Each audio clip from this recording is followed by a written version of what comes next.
이어서 볼까요? 자, 이 글자는요, 깎을 삭자라고 하는 건데요. 깎는 게 뭘까요? 털 따위를요, 잘라내는 걸 깎는다라고 하는 거죠. 자, 여기 보시면 몸이 있고요. 그 다음에 작을 소자가 있고 칼도자가 있죠. 우리 강아지 푸들 같은 거 보면 털이 많죠.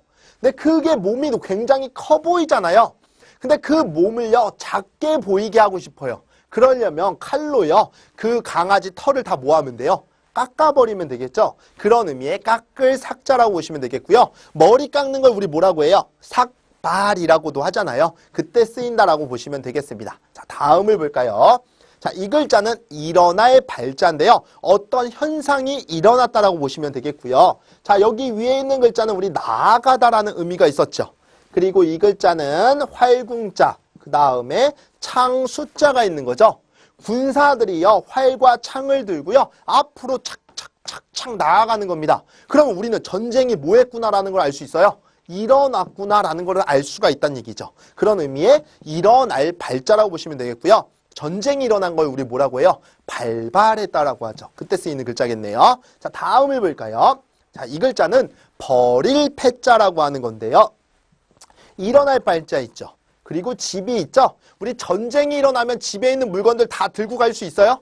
없겠죠. 다 뭐하고 가요? 버리고 가는 거겠죠. 그런 의미의 버릴 패자가 되는 거고요. 이 글자에 반대되는 개념은 있을 존자가 돼요. 그래서 합치면 존폐라고 하는 겁니다. 우리 존폐의 위기라고도 할 그런 말을 쓰기도 하는데 그때 쓰이는 거라고 보시면 될 것 같고요.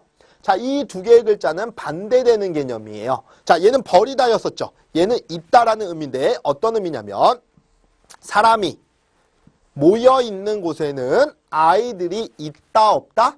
있다. 그렇게 그냥 쉽게 기억을 하시면 되겠습니다. 그래서 두 개의 글자는 반대의 개념이고 존폐할 때 쓰이는 거니까 잘 기억하셔야 됩니다. 시험에 가끔 나와요. 버릴 패자의 반의자는 무엇인가요? 그러면 버리는 것이니까 주워오는 건가? 이렇게 생각하시는 분들이 있는데 그렇게 생각하실 필요 없이 있을 존자를 쓰시면 되겠습니다. 네, 이번 글자는 재앙 제자인데요. 재앙이라고 하는 게 뭘까요? 우리가 천재지변이라고도 얘기하잖아요. 갑작스럽게 닥친 어떤 위험한 상황, 그걸 재앙이라고 볼 수 있는데, 자, 시냇물이 있고요. 그 다음에 불화자가 있죠. 불과 물이라고 하는 거 분명 우리에게 유용한 것들이에요. 근데 잘못 다루면 우리에게 뭐가 될 수 있어요? 재앙이 될 수 있겠죠. 그런 의미에서 쓰인 글자라고 보시면 되겠고요. 자, 다음으로 가볼까요? 자, 이 글자는 재앙 화자입니다. 그럼 합치면 뭐가 돼요? 화재가 되는 거겠죠. 자, 이런 것들을 우리는 재앙이라고 하는 거고 유의자 관계라고 기억하시면 되겠습니다. 자, 어떤 의미냐면 신이 있고요. 이 글자는요, 뼈골자에서 온 글자라고 보시면 돼요. 자, 뼈골자죠.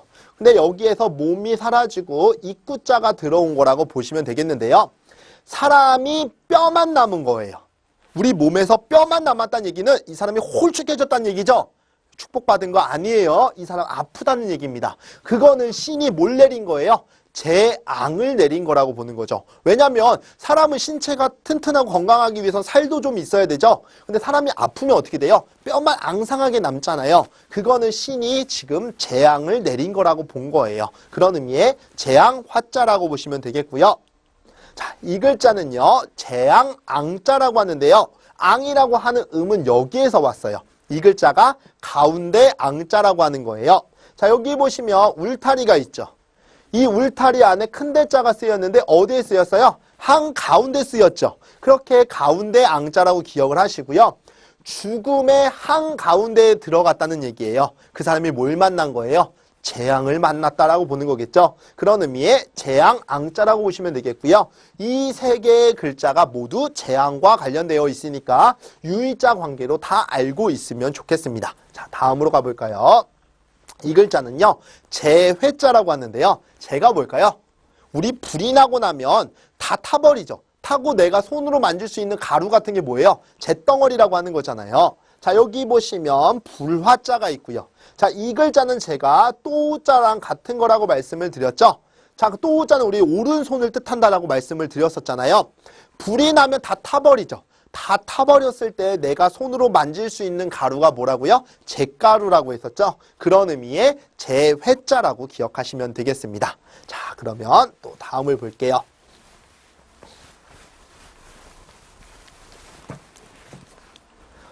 다음은 숫한자입니다. 숫이라고 하는 게 뭐예요? 우리 나무가 검게 그려져 있는 거, 타담한 걸 그걸 숫이라고 하는 거죠. 어떤 의미냐면 언덕 밑에 뭐가 났어요?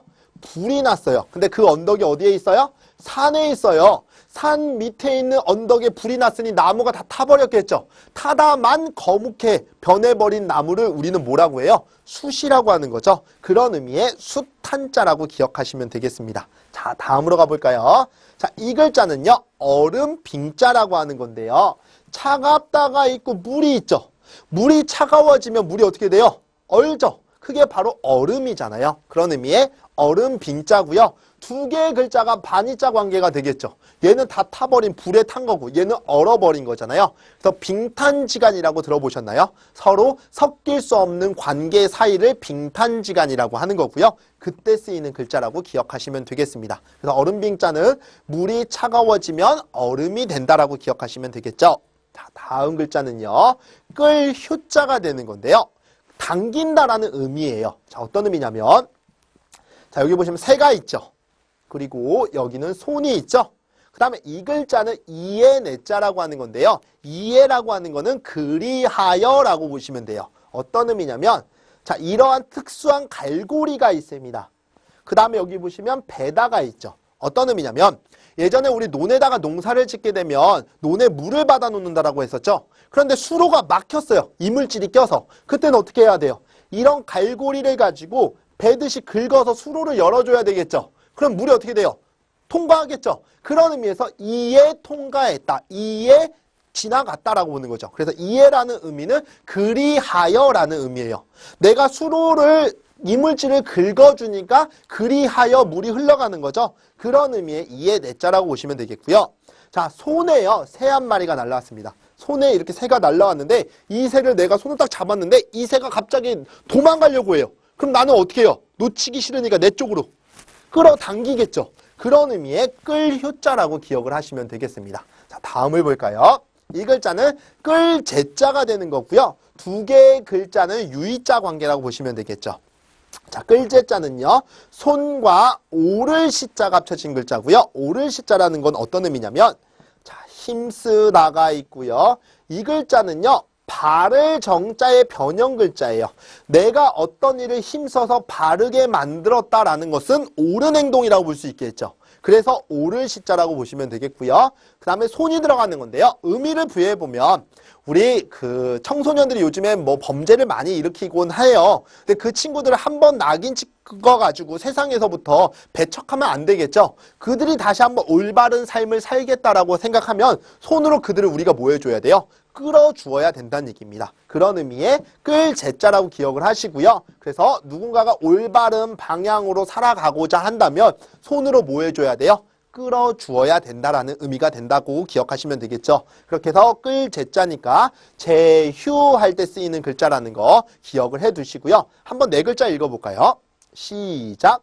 끌제, 끌휴, 끌제, 끌휴, 얼음빙, 숫한, 얼음빙, 숫한 이렇게 해서 잘 기억하시면 여러분에게 많이 도움이 될 수 있을 거라고 생각합니다. 네, 다음 글자를 보도록 하겠습니다. 자, 이 글자는요, 끌견자라고 하는 건데요. 끌어당긴다라고 연상을 하시면 되겠죠. 자, 여기에 보시면 거물현자가 들어가 있고요. 거기에 덥다와 소우자가 들어가 있는데요. 자, 거물현자는요, 어떤 작은 물체가 높이 올라가면 그 색깔을 잃고 그림자가 비치기 때문에 검은 색깔로 보인다라고 해서 거물현자가 되는 거고요.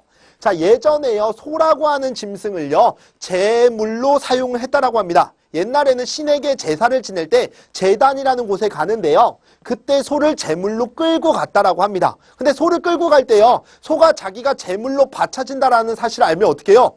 눈물을 흘리겠죠? 그 모습이 안타까웠는지 이 소에다가요, 검은 천을 얼굴에 덮어서 끌고 가는 모습에서 온 글자라고 보시면 되겠습니다. 그래서 끌견자가 되는 거고요. 이 글자는 끌인자인데요. 두 개의 글자는 유의자 관계라고 보시면 되겠고요. 자, 여기 보시면 활궁자와 뚫다가 있죠. 내가 활로서 어떤 물체를 뚫기 위해서는요, 활시위를 끌어당겨야 되겠죠. 그런 의미의 끌인자라고 보시면 되겠고요. 두 개의 글자를 합치면 견인이 되는 거겠죠? 견인해 간다, 끌어간다라는 의미가 되는 거죠. 자, 다음을 볼게요. 자, 이 글자는요, 적을 과자고요. 양이 적다라는 겁니다. 어떤 의미냐면 집이 있고요. 머리 혈자가 있는데요. 집안의 머리 되는 가장 높은 사람이 그동안 모아왔던 재산이 있겠죠. 그 재산을 아랫사람들에게 나누어 주는 겁니다. 나눌 분자가 되는 거죠. 아랫사람들에게 나누어 주고 나니까 본래 자기가 가졌던 양보다는 적어지겠죠. 그런 의미의 적을 과자고요. 자, 다음 글자는 마늘 다자예요. 그래서 과다 할 때 쓰이는 글자고요. 전역석자가 두 개가 쓰였죠. 보통은 한자에서는요, 같은 글자가 반복해서 쓰였을 경우에는 많다라는 의미를 가져요. 안 그러면 자, 여기 전역이라고 하는 것도 우리 일생에서 한 번만 찾아오는 거 아니죠? 많이 찾아온다라고 기억을 하셔도 되겠네요. 그래서 이 글자는 마늘 다자고요. 두 개의 관계는 반이자 관계라고 기억하시면 되겠습니다.